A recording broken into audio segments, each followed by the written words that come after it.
At the end of the day, we're in a situation in which, Susan talked about the amazing kind of innovative platform that exists now on the internet, the number of entrepreneurs and businesses that have been started. The chairman talked about 2 individual entrepreneurs, people of color, who've been able to start these amazing businesses and reach people.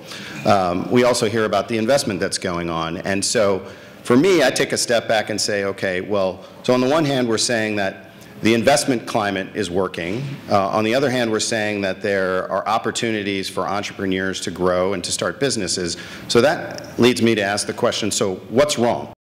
We ask the question, what is the single most important thing that would incentivize you to get connected if you're not already connected? And the answer was digital literacy. And if you look at the FCC's report last week, the 900-person phone, or the phone survey that they did, price was the first, but the second was digital literacy, and I don't see the value.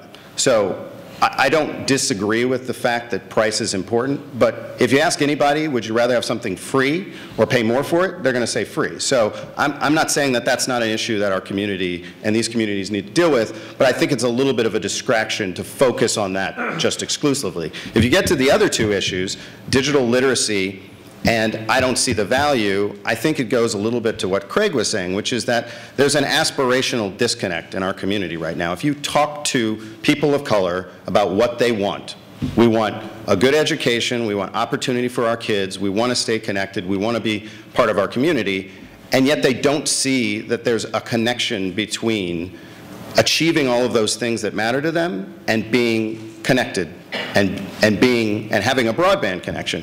The fact of the matter is, there are still very, very, very few people of color who are entrepreneurs in the technology space. But part of the reason for that is there is an innovation divide and a kind of a literacy divide when it comes to technology.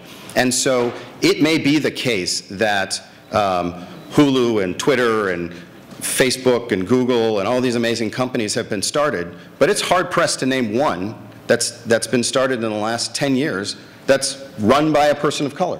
And that has absolutely nothing to do with the open internet. That has everything to do with the fact that there are not enough people of color who are exposed to this amazing ecosystem. You know, if it's the choice between getting the broadband plan right and focusing on open internet, I'm choosing getting the broadband plan right. If we could get everybody who has been spending all this time worried about open internet principles focused on that digital literacy and value proposition gap of folks, we go a long way towards solving the problem, and that doesn't mean that we can't simultaneously figure out a way to address those market failures that Susan referred to, which may have something to do with decisions that businesses make, but also have something to do with the fact that the economics just don't work, and that's where government and private industry need to be working together to close the gap.